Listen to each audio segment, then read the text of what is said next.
salesperson gets a bad rap, but I've never met a good entrepreneur, somebody good at business, who isn't a good salesperson. Because if you're not selling a product or service, you're selling yourself or you're selling a potential employee.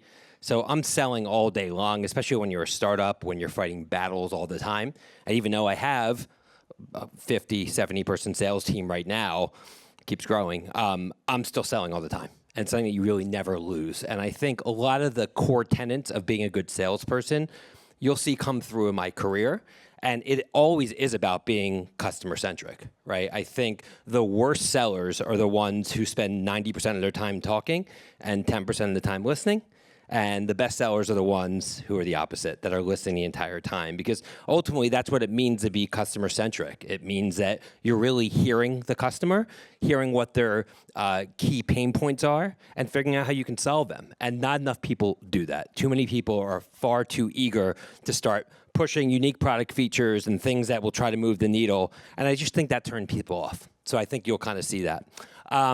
Just a little bit about myself. So I started my career, I actually started my career as a nightclub promoter. I find a lot of good people in business started off as nightclub promoters. In fact, I want to write a book one day. Everything I've learned about business, I learned from being a nightclub promoter. But somebody once gave me a stack of flyers at Boston University. And I just started handing them out to people. And I think what I loved about that is, at a very early age, I saw like, wow, it's really awesome to be able to dictate people's behavior. Like, since I convinced them to go to this place, they changed their plans, and I saw them there. And something about that was really inspiring to me. And when I graduated college, it was really interesting because I'm a Gen Xer, and I found myself very fortunate to be a Gen Xer compared to other generations. So my daughter is 18 years old.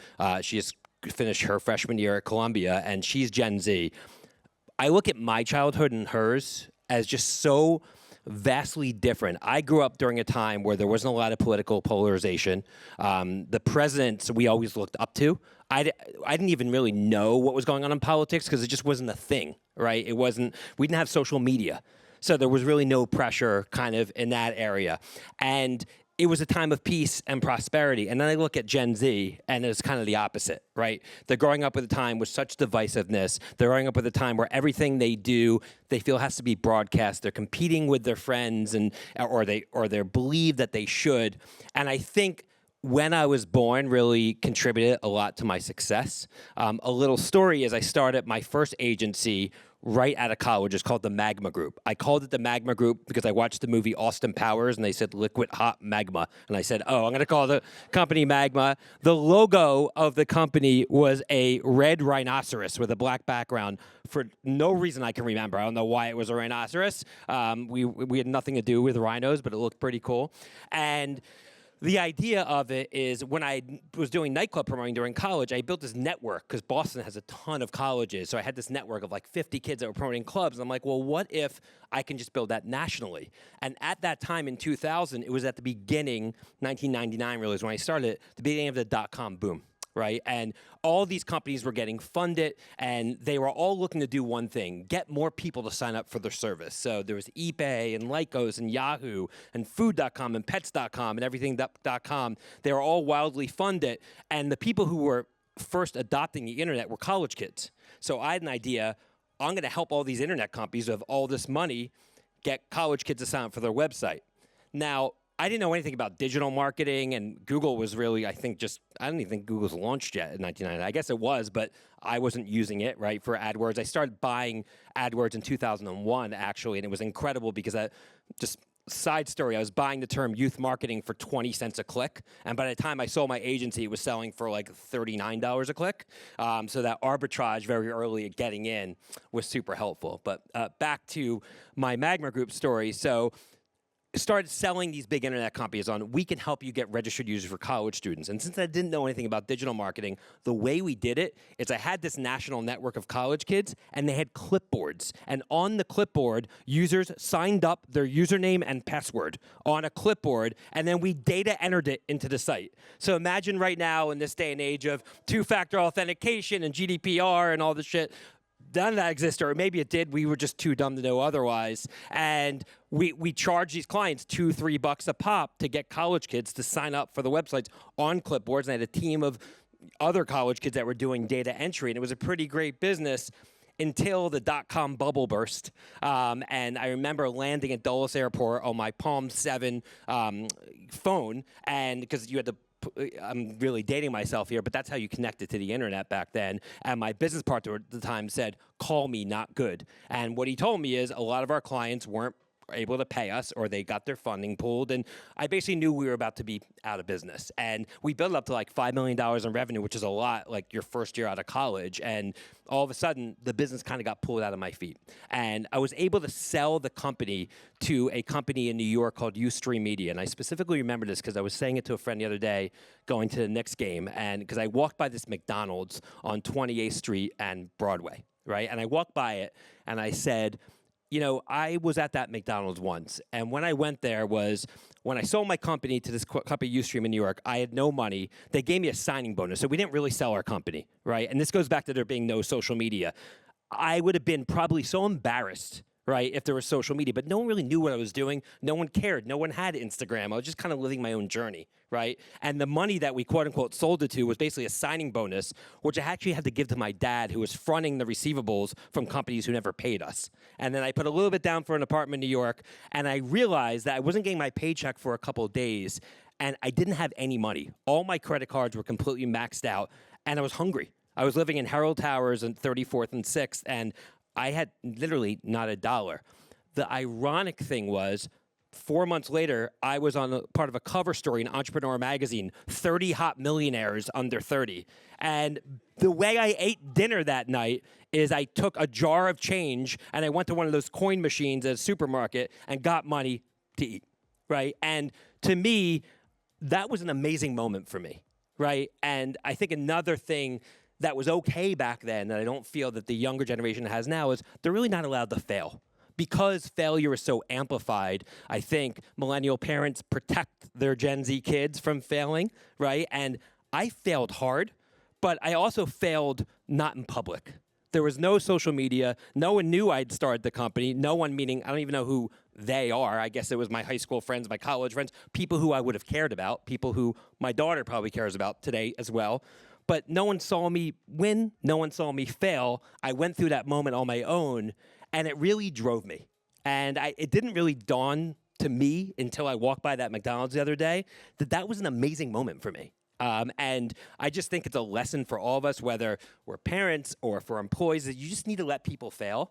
And I know it's harder in this day and age, but we're not going backwards. Social media is here. Everything's being broadcast. But I do find myself quite fortunate that I did grow up as, you know, a Gen Xer, kind of during that era. So I would leave that company, Ustream. I saw they were getting bought, and I was like, I'm out. And I started my agency, which was originally called Mr. Youth in 2002. And the idea of Mr. Youth was kind of the same idea as Magma Group, except I wasn't just focused on .com companies. So I learned how to sell in, you know, P&G and Coca-Cola and these other brands, which I have to say was pretty hard because those companies had much kind of more stringent evaluation approaches than these .com companies that were throwing money at us. And I was fortunate enough in 2004 to have an employee who had just graduated from Columbia University who told me everybody was using this platform called Facebook. I, at that time, was working on the launch of Victoria's Secret Pink, which was one of the most successful apparel launches in the history of apparel, and convinced them that they should basically promote the launch of Pink on Facebook. I went to Facebook. There was no phone number, nothing to call. So I went to their domain registry because back then when you registered a domain, you actually had to have a phone number. It was a 617 number. I called it. This guy, Eduardo, answered, who was Mark Zuckerberg's original founder. And 3 weeks later, him and Mark Zuckerberg came to my office, my dirty, disgusting office at 32nd and Park, and pitched me with the worst deck I've ever seen, Facebook, and ended up buying the first ads ever from a corporation, major corporation, onto Facebook. And at that point, Facebook then started to take off, and I pivoted my agency from being just a youth marketing agency to becoming a social media marketing agency, rebranded it from Mr. Youth to MRY, so people looked at us as a broader business, and we rode the ride. You know, I personally registered at Visa on Twitter and helped Visa launch their entire social media practice, did the same for several Coca-Cola brands, and it very much reminded me of what I see right now with AI. A big change is happening. Brands have no idea what they're doing. Brands were so slow to adopt social media. They were so scared. The lawyers got in the way, just like lawyers are getting in the way for every other major brand right now. Again, AI, same thing, kind of all over again. But was able to kind of take that ride to build like a really prominent agency called MRY, and the Publicis Group, as was mentioned, acquired it. Before the agency was acquired, we had built this software to manage and measure the earliest iteration of bloggers, and now they're called the creator economy and influencers. Back then they were called bloggers. Because we had all these networks. They were first college kids, and then they were a broader segment that we needed to manage and measure on behalf of brands. So we built this software called CrowdTap, and right before the agency was sold, I spun it out. So CrowdTap was his own company. I put in a CEO, and that CEO would then recruit about 1 million users as part of this kind of like early iteration of like a content creator network, if you will. It wasn't even called that back then. And the business had some challenges, and when my earnout ended at Publicis, which by the way I was helping run Starcom Media Group, so I totally understand how the media buying world works, and I was able to be exposed to that. Had an incredible leader named Laura Desmond who I was working for, who really changed me, frankly, because I never really had a boss until then, and she was awesome, and she is awesome, and I basically was asked to come back and run this company, CrowdTap, and the company was a disaster. I remember I walked in at 4 o'clock the first day, and everyone was gone. And then the next day, the engineers were playing Xbox all day, and they had 3 floors at an office in Soho, and there was only like 30 people. Like each team of 10 had their own floor. And I basically was like, this isn't going to work. And start talking to all the customers. This goes to kind of customer centricity. Start talking to all the customers of this company, CrowdTap. And I was saying, what do you like about this? Because most of them weren't renewing, and it wasn't really a good product. And there was a small segment of customers that were saying, well, we use CrowdTap for a different purpose than having this million network audience create content. We are using this polling feature where we're basically asking people what packaging do they like? What ad type do they like?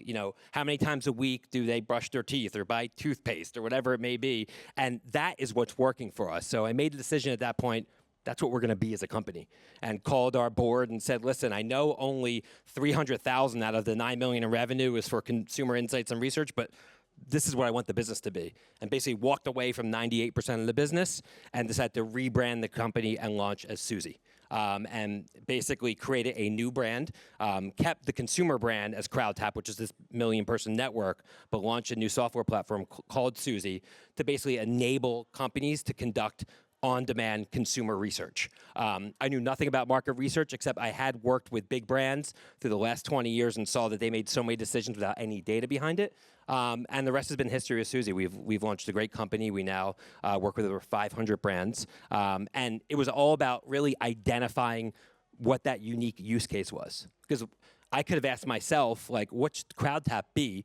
And I probably would have taken it in the wrong direction, but instead I shut up and I talked to the customers. And just by listening to them, I was able to sort of unlock this opportunity. And while we still have a ways to go, we definitely have made a lot of dents in a very sleepy industry, which is market research, and are well on our way to having a great success story. So it's been really great. So that's kind of the story of Suzy. And really what I want to do now is talk about some of the tactics, because I think my background's important for this conversation. I go on stage all the time. I normally never talk about myself. But for today, if I'm talking about to you guys about how to get prospects and clients interested and keep their attention, I think it's important to show the tactics I use to build my career, because I think now more than ever, you can put those tactics to work for you to really be successful in everyone that you're talking to. So just to skip around, so I was thinking when I was building this deck, and I apologize to the team who brought me on because they had asked me for the deck, and I kept saying, it's coming, it's coming, it's coming, and I finally just got it today. But in thinking about what I was going to talk about today, this morning, I was thinking about what works for customers. Like, what gets customers really excited? What really gets them to listen to you? What gets them to believe in you? What gets them to buy from you? And I came up with my own version just this morning of this kind of like hierarchy of needs that customers have. And there's really 4 levels, the top being most important, right? So I'm going to start from the bottom. So I think one of the things that customers obviously care about is the business metrics that they have to drive, right? So let's just say they work for Procter and Gamble. They need to move more volume of deodorant, right? And that obviously is important. But I bet if you talk to any brand manager at Procter and Gamble, they probably aren't passionate about deodorant or soap or shampoo. Like, they're probably not a shampoo person, right? And they always thought that they were going to be selling shampoo. They're passionate about something greater. But being a brand manager at P&G and moving volume of shampoo is sort of a means to an end to where they want to go next. And it's certainly important, but I would say it's definitely not the be-all, end-all, right? But that's kind of, I would say, the probably the fourth biggest thing that they actually think about every day. The second area, which is slightly more important, is business knowledge. They want to arm themselves no matter where they are at their career. The same reason that you all are listening now for me, because I've established my credentials and I've achieved a certain level of success, and you want to try to extract those things so you all can grow in your career. If you weren't ambitious, you wouldn't be working for Google, obviously, right? So customers want knowledge. They want market knowledge. They want business knowledge. They want to be educated to where things are. Because just like all of us in this room, clients are making it up as they go along. And most of the things that you learn in college it just doesn't really ever apply now more than ever, right? So they need to know what's going on in the world. And that's a big need of theirs in order for them to continue to succeed. I think the third area, and this all builds up, is their personal brand. I think, I've seen this happen over and over and over again, where I'll work with customer A and customer B at a company, and customer A is so much smarter, but customer B keeps getting promoted. Why? Because people buy from Walmart the same way they decide who they're going to promote as a company. They look at people as brands, just going to, people are brands, brands are people. And if you heard of somebody's name enough, you'll probably just promote them because you trust the brand. You're not going to dig deeper and actually see, is this person really smarter than the other person? But if you see them always posting on LinkedIn, if you see their name everywhere, you're probably just more likely to just promote them. And that's just the way the world works right now, for better or for worse. So personal brand, I would say, is second most important. And then first is career aspirations. But I actually should probably rename that, because it goes beyond that. Because what people care about most is their family. They want to have a bigger house for their kids, right? They want to be able to take their family on a great vacation. They want to be able to take care of their aging parents. They want to make sure that they can pay for their kids to go to college. That's really what they care about. They care about that way more than selling shampoo. I can promise you that. And I think often when you talk about being customer-centric, it's easy to kind of lose that these people are just like us. We all want those things. They want those things. And if you can tap into those things and help them get ultimately what they want, which is not another end cap at Target, but to be able to, support their family and feel like they're advancing in their career, well, then you're really helping them. And the best customer relationships I've ever had have been when I've played some role in somebody's success. And I can tell you, that's actually the most rewarding customer relationships I've ever had. Like, if you played a role in seeing somebody go supernova in their career, then ultimately you're winning for them and you're winning for you, and you're going to want to do more of it. And you're going to be way more passionate about that than helping them move more cases of deodorant, right? And it doesn't mean that that's not part of it, right? Because ultimately it kind of starts with that, but that's definitely not what's most important. So today I'm just going to break down these four things. I'm going to talk about some tactics that I've been able to deploy across the spectrum that I've seen work for me that maybe you can take for yourselves in a very practical way and put to work. So let's talk about business metrics. So how many of you have been in the Cannes Lion Festival? Okay, so not as many as I thought, but this is where all the big agents, you guys might have to up that budget and send these guys to South of France. That's what I'm talking about. So a lot of big decision makers are there. A lot of the big media buyers are there. A lot of the brands are there. And I always thought it was kind of like a joke, despite the fact they were there, because you saw, and this is a global event, right? And you see all these brands talking about these incredible campaigns, yet you barely ever see any real business results. You never see this drove this much volume. It's like the creative industry loves the idea of being an artist, but not necessarily being connected. That's why Google's obviously been so successful, is you have a tool which always, at least for me as an entrepreneur, we spend a ton of money on Google, and we continue to because I can connect it to business results. And I'm not going to hire BBDO to make an anthemic brand spot for Suzy because I have no idea what it's going to do. But that's who's there, right? And ultimately, I just think there's such an opportunity there at connecting the two. And ultimately, it continues to amaze me to this day that this is still a thing in a world where everything can be measured or everything should be measured. So I predict especially with CTV and addressable media at the broadcast level, some of this world's going to go away over time, because I think what we've seen through the creator economy is that the best performing ads are things that usually are just filmed with a phone. They don't need to be high value production. But I think it really exemplifies where we're at. And at the same time, you see 3/4 of CMOs saying that they have pressure to cut spend on MarTech, on advertising, et cetera. I mean, let's face it, the stock market's at an all-time high, but at the same time, I hear from recruiters, it's the hardest job market ever. You have credit card debt in the US at an all-time high. You see credit card interest rates at a level that we haven't seen, I think, since the 80s. Look at mortgage rates, I mean, in terms of paying interest. So the consumer's getting squeezed, make no mistake about it. And I think personally we're in for a big reckoning with the economy. And I think it's going to get delayed with the election, but I do think we're going to go through a hard time as a nation in terms of the economy. And I think that the country is just running out of the stimulus spend that we saw from the pandemic. And that's why people want to keep their lifestyle up. So what are they doing? They're spending more on credit cards. And credit card interest is getting higher. But the cost of borrowing is also getting higher, right? And I think we're only going to see more of this. So I guess I mean to say, and again, we're in the first section about business metrics. Business metrics are going to be more important than ever before. I think this is what's called a dead cat bounce, where like the market dropped and it kind of went up a little bit, and I think it's going to drop right back to the floor. Sorry to use that analogy, it was just in my head.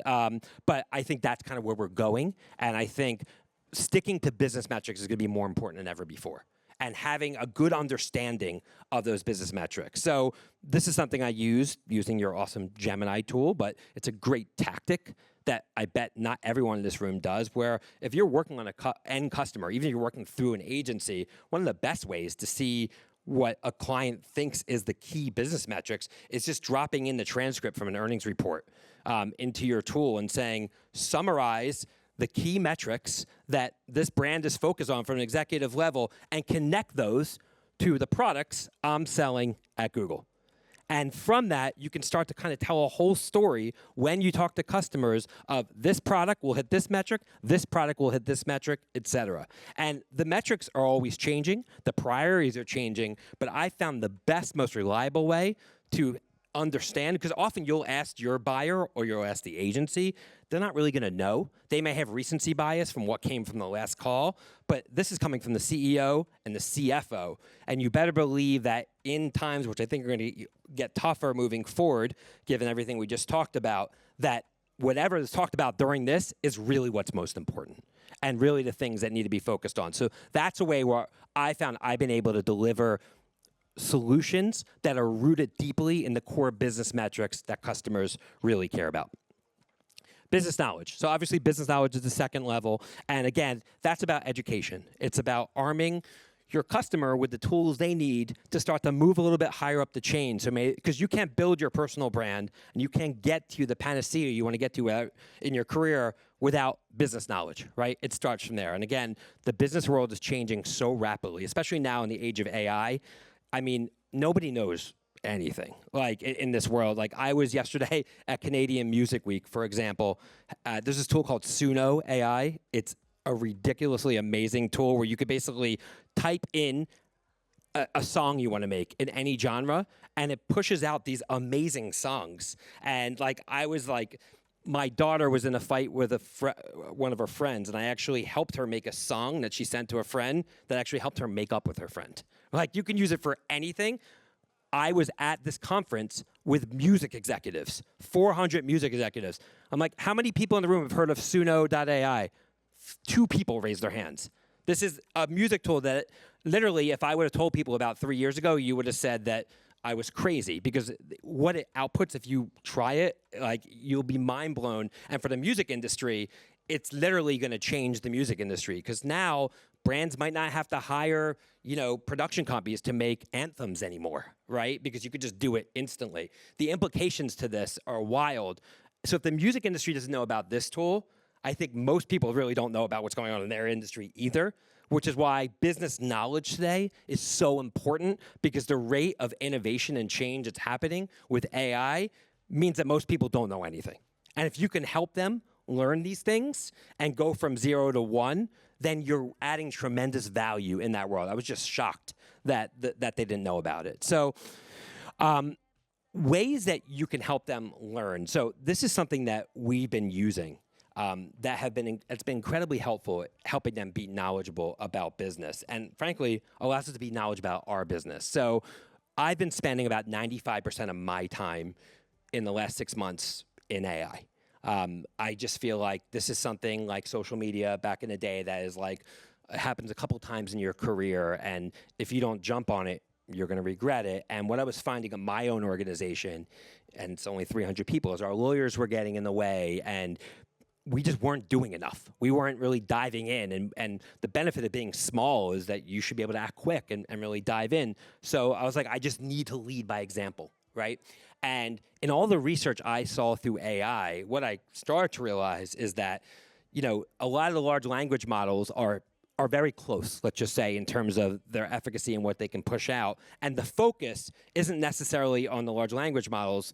It's really on the data that you feed into them, right? And that's what makes businesses really come alive. And one thing I've been able to do, which I think you all could probably do as well, is, so we use a tool called Gong. Everyone here of Gong, right? So it records all of our sales team's calls, all of our customer calls, et cetera. I took 20,000 hours of call transcripts from Gong, and I dumped them into a model. And what came out of that has really changed the way I look at business in general. Because now I can start to ask things like, what's the food and beverage industry most important? What's most important now when it comes to our product? What is the biggest missing piece of functionality that Suzy has to the tech industry? This is even crazier. Pump out 100 SEO terms that we're currently not using based upon the phrases that customers are saying that can actually help us get more. Write 50 ads for each category that we play in. And the feedback has been incredible from our team, because now we've armed them with this tool and the model, and now they are able to use it in a way that's so much better than just typing something into an AI tool, because it knows everything there is to know about us. We're learning about competitors. We're learning about why companies choose competitors. We've now built in applications on top that can have early churn warning systems, where it's like, oh, they're saying these things, and in the past, those things have meant that the client has churned. Let's jump on it. We have built in a sales coaching tool into it, where basically we taught it here's what a good sales call is, and then it sends basically a report to the manager and the seller saying, here's what you did right, and here's what you did wrong. So if you're basically talking about centricity and understanding the customer, well, maybe the 20,000 hours of actually what the customer is saying is a good starting point. In the past, we were not able to do anything about this, but now with these tools, we can do everything about it. And what I've also found personally is, so our company used to be at that office in Soho, and then during the pandemic, we went remote, and we've been remote ever since, which has had its set of challenges. But one thing it has brought us to as an advantage in the age of AI is, since we were remote, everything had to be in the cloud. So all of our data was there, and if data is the unlock of AI, we already had it. Right? So we never had one call, even internal call, that wasn't recorded on Gong, because nothing was ever in person. And that has definitely opened up a ton of advantages for us. We also look at product usage data, sales and marketing metrics, but it really has been the call transcripts that has really changed our entire strategy. It writes our product roadmap for us. It does so many things that have allowed us to make sure that we're going in the right direction. And also in a remote environment, it doesn't allow people to hide. Like, I never have to ask somebody what happened on that call. I could just take the transcript of a call and say what happened, and the AI will tell me what happened. And if maybe the salesperson would leave out some things that didn't go well because they didn't want to deal with it, but I could see it, right? And so I think there's so many applications of it. But ultimately, this comes down to business knowledge, right? Because us understanding what the customer pain points are through the nature of the call transcripts then allow us to feed them knowledge that we know are also, because we're looking at gaps that Susie has, but now we see gaps that they have, gaps in their knowledge, things that they don't know. And when you combine that with my first point about the overarching business goals that maybe would come out during an earnings call, you could really unlock some magic. So since you guys create your own AI, I figure maybe you have the capabilities here at Google to pull something like this off if I can on my own, and it's a pretty cool idea. And happy to go into further detail about how we built stuff like this. And we also have all these internal streams as well. So we've connected everything to Slack, and it's kind of built into our work stream at the business. Other areas of business knowledge, and this kind of goes into thought leadership stuff. I have invested a ton of time personally in obviously personal branding, but this is one step below personal branding, which is really just content creation that adds value. So I try to partner with people who I know and I respect. So there's a woman, Rachel Tipograph, who's an incredible leader who runs this company, Mick Mack, who it's an e-commerce company. So every year, for example, I partner with her on a Black Friday, Cyber Monday report.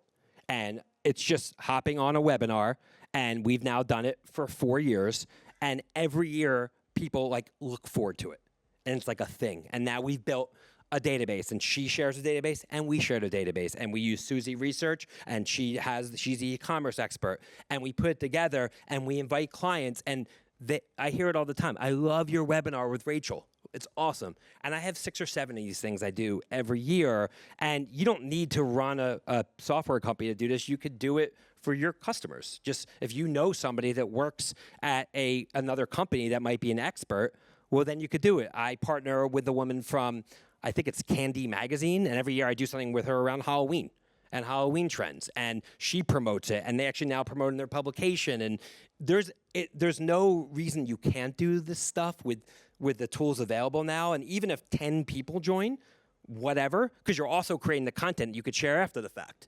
And you could push that out to everyone who wasn't there. It almost doesn't matter who joins. It's just the process of doing it shows that you're committed to helping your clients gain that business knowledge, and allows you also as an individual start to build your brand as well. And I find doing it through partners is great because Rachel gets to leverage my network, I get to leverage hers, we leverage each other's expertise, and it works for everybody. And these are things I'm committed to doing more and more of, and frankly, it just doesn't even take that much time. And it's something that you could be doing on an individual basis with your account list and the networks that you have. If everyone here committed to doing one of these a year, it would impact the numbers overall. Just would, and it might not be something that impacts right away, but over time, you start to see the results. Another thing we've done for business knowledge, and this is something that we just launched, is talking about data sources. This is a feed that we have built on LinkedIn that we just launched called the Food and Bev Trendcast. And this is all AI generated. So we basically have found these sources of emerging trends. And frankly, it comes from Google Search, the Google Trends product that you have.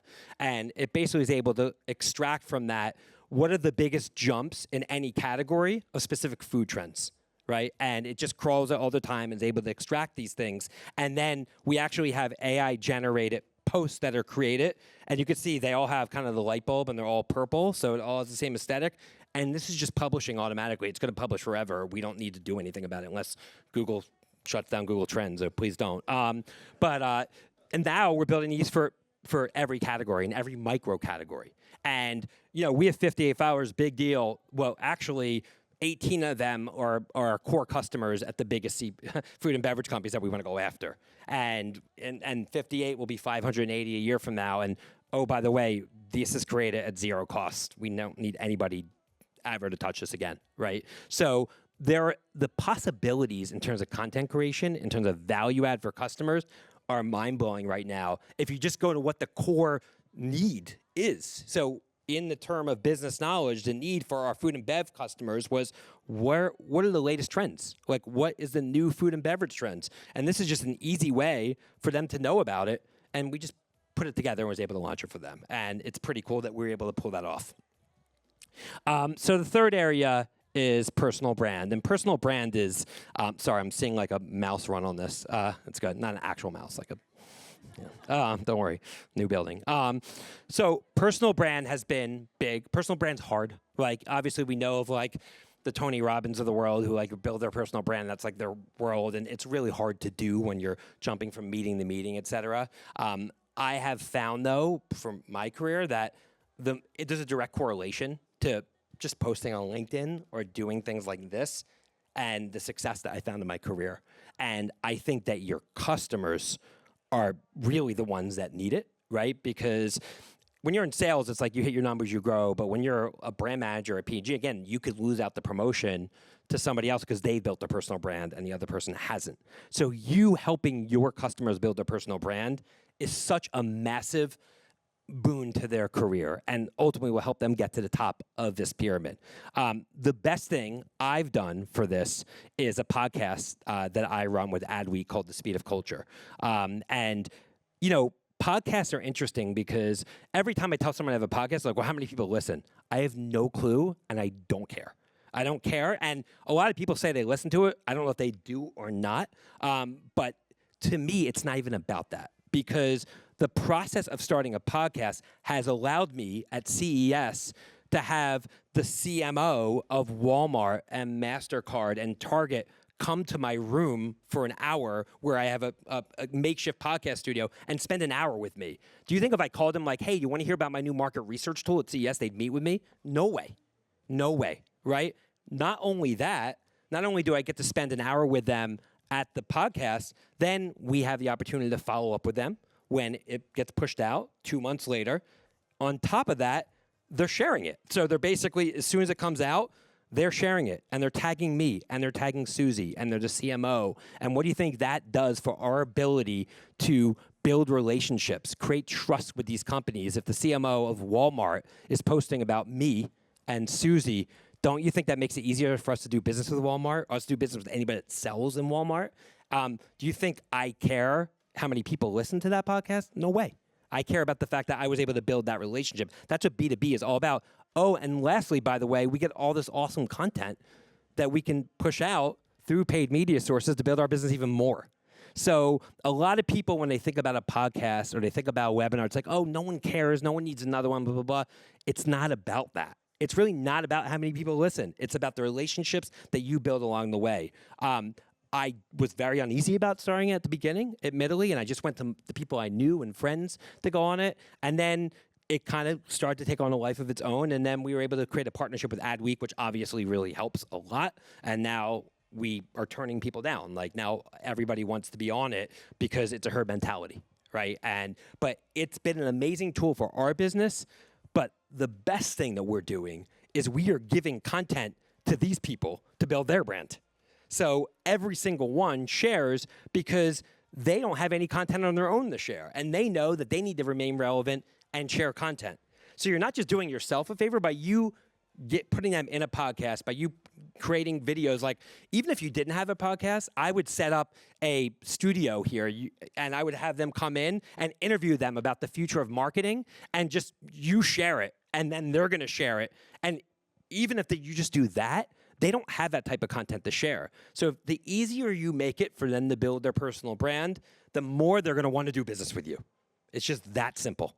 And I'm just so surprised that more companies just don't do the low-hanging fruit to make it easy for people to create content about themselves, right? So set up a studio everywhere you can, make it easy, have some type of production template, give it to them, they will share it. It'll help your brand because your brand will be connected, and it'll help them and their brand, and that will help you do more business with them in the future. So now I'm like all in on this, and I think too many people aren't, again, because they're worried about how many people are going to listen. The same thing happens with LinkedIn, by the way.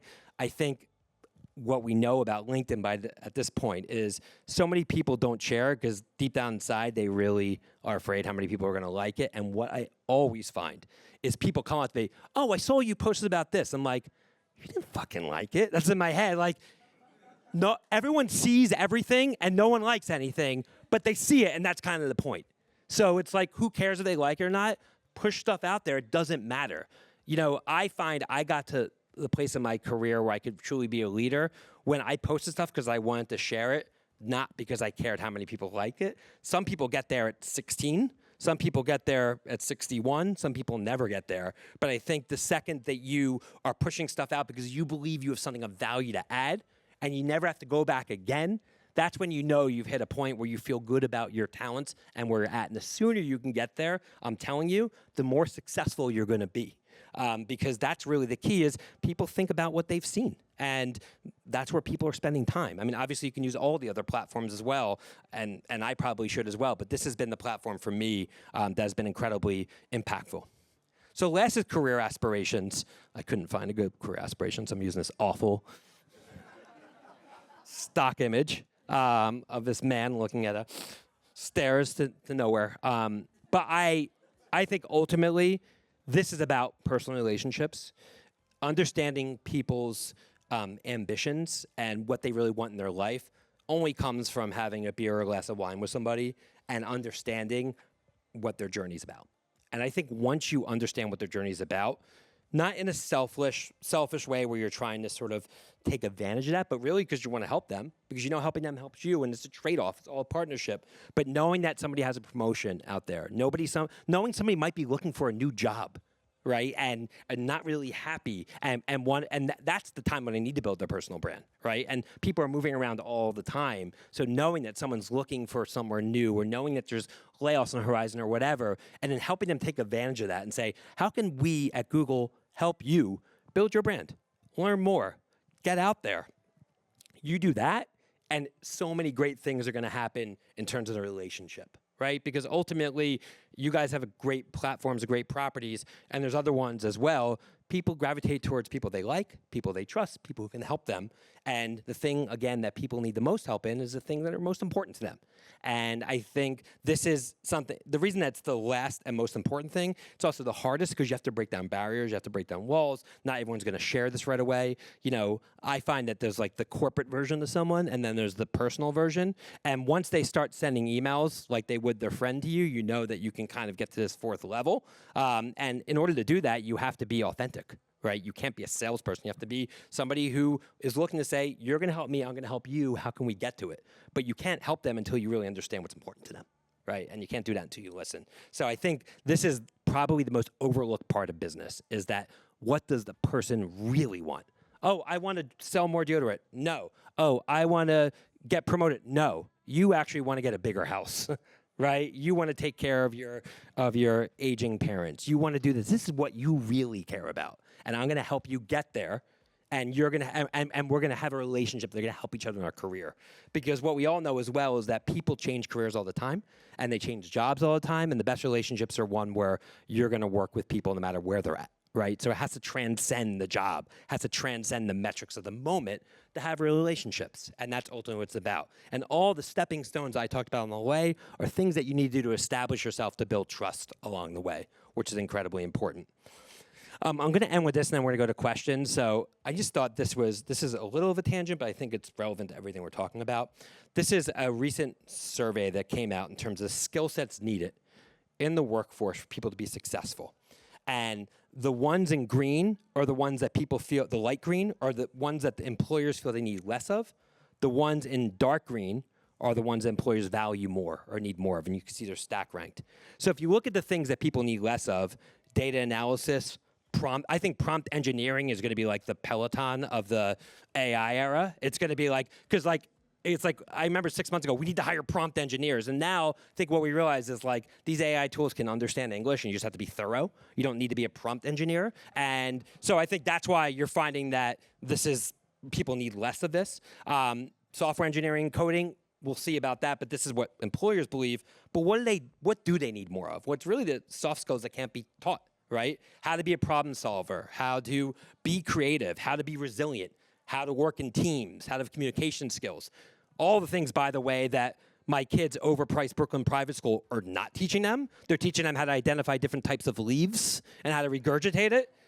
But this is basically the skill sets that I think are needed. And these are skill sets I think everyone in this room should lean into.